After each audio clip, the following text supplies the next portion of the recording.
In this video, I'm showing you my top 3 shoulder exercises for round 3D delts. 1 exercise each for the front, side, and rear heads. And for some extra scientific credibility, I'm bringing in exercise scientist Dr. Mike Israetel, who's gonna share his top 3 as well. Up first, front delts. Now, a very common mistake here is actually giving the front delts too much volume since they already get a lot of stimulation from any chest work in your program. In fact, this German study from the 1990s found that bodybuilders have 5 times the front delt size as non-lifters, but only 3 times the side delt size as non-lifters. So they often are overemphasized. Would you agree with that? Like side and rear are more important from a bodybuilding standpoint? That even more to an extreme perspective. Yep. I agree with that so much. I go overboard and I say rear delt training is overrated as well. If you're training your back properly, your rear delts should be very well developed. You can just pour a lot of volume into the side delts. Right. And also visually, if you ever see someone who has big shoulders and you look at them, you're like, oh, those delts are really big. Almost in every case, it's the side delts that are actually very big. Yeah. And the rear delts, of course, construct the rest of it. The front delts matter,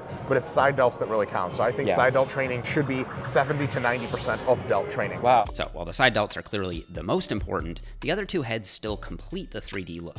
So let's start with the anterior or front head. My number 1 exercise here is a machine shoulder press, and that's simply because being seated increases stability, which will ensure virtually all the tension is being directed to the shoulders, where you want it. And secondly, most people can push machine exercises closer to failure without worrying about dropping the weight or breaking technique. And I like this Pinata machine in particular because it allows for a huge range of motion and a big stretch on the front delts and the bottom.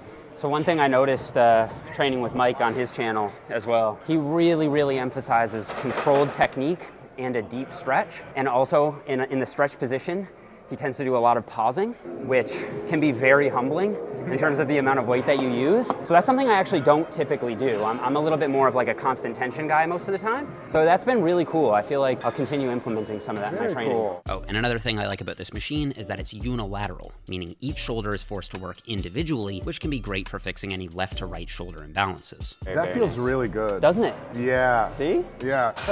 A panata.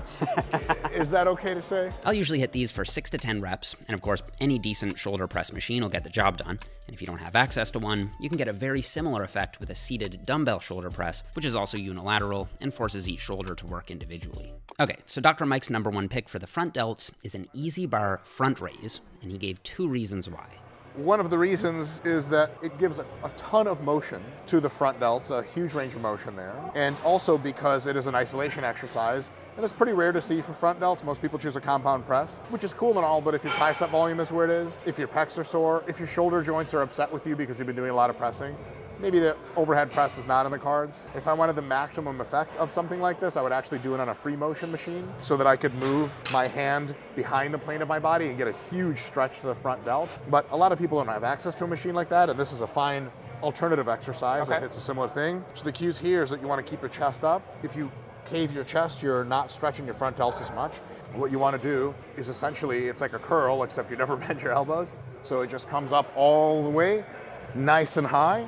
And then you milk the eccentric, and it's going to be hardest here, all the way down, chest up at the bottom. Ugh, goodbye front delts. Do you think it's dangerous to go beyond this point here? I think there's never been a reason to suspect that if you know anatomy. Right. Things that are causing joint pain tend to be not so great for the joints. But if you can do this without any joint pain, I mean, listen, if there's something from a cupboard you want that's up there, or you're like, well, I would get it, but I don't want to be crippled for life, that's not the case. I think it's totally fine. And Mike explained that for these, he uses relatively higher reps in the 10 to 20 range, with a more explosive positive and a slow and controlled 4 to 5 second negative, especially maintaining control at the midpoint where tension is the highest. Finish resisting.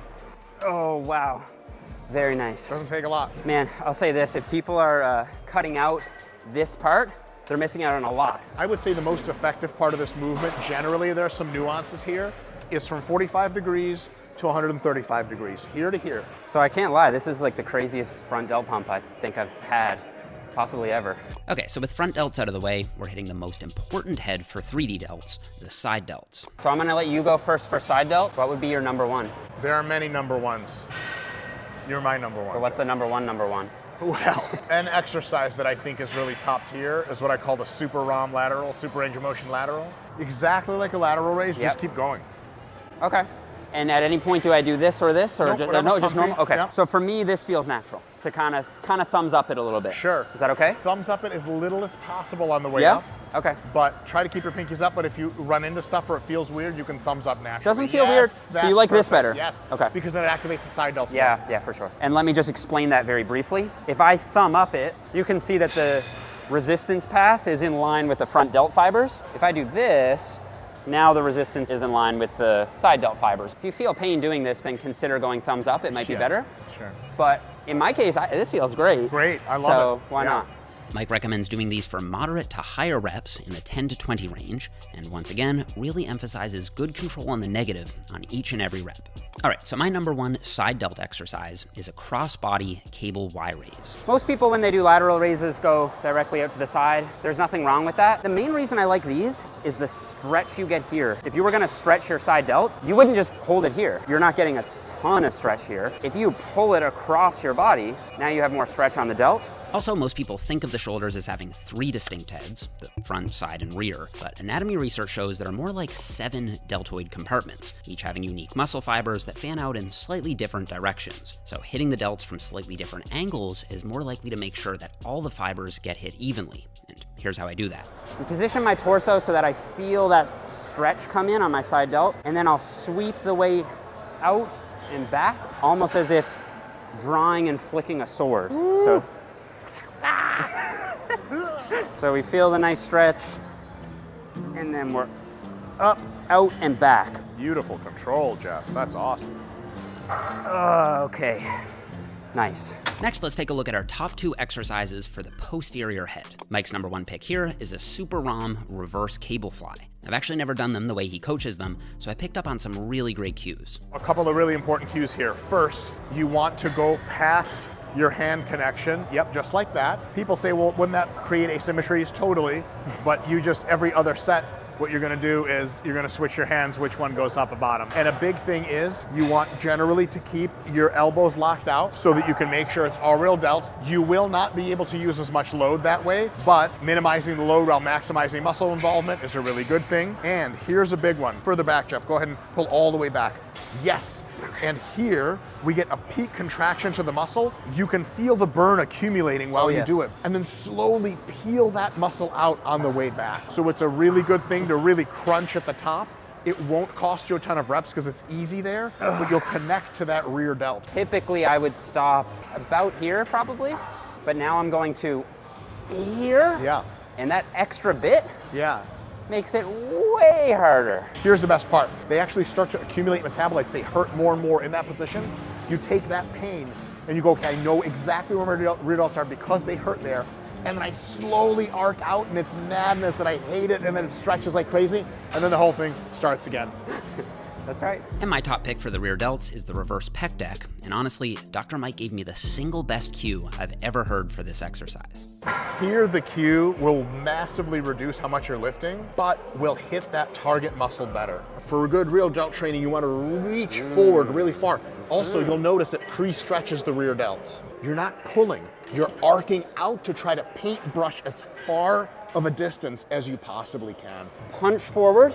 Yes. And then sweep out. Paintbrush out as much as you can. It's like if you imagine that there is like you're standing on top of a pile of money and there's a camera measuring, you get to keep all of the money. You do this with your hands. Yes, let's go. And I'm just gonna show my last 2 reps here, and notice that at no point do I allow myself to pull my arms in.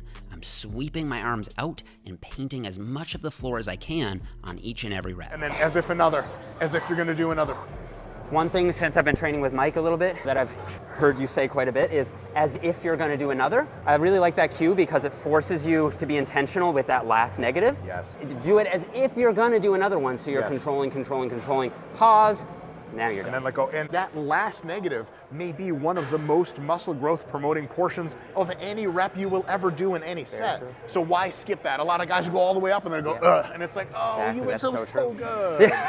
So close. So good. There are tons of off-camera analogies to make, but I know you run a nice, wholesome channel, and I will just shut up now.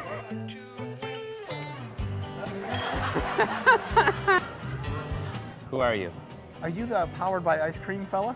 That's me. You're an old fan. Again, you don't have to go hard or anything like that, but just so we have some B-roll. Then I have to go home. Cause like you're kind of locked into Just something. do what the machine says. Yeah, idiot. yeah. I used to do a lot of standing barbell overhead pressing, Yeah, I know. and I got to a I follow you. lot of straight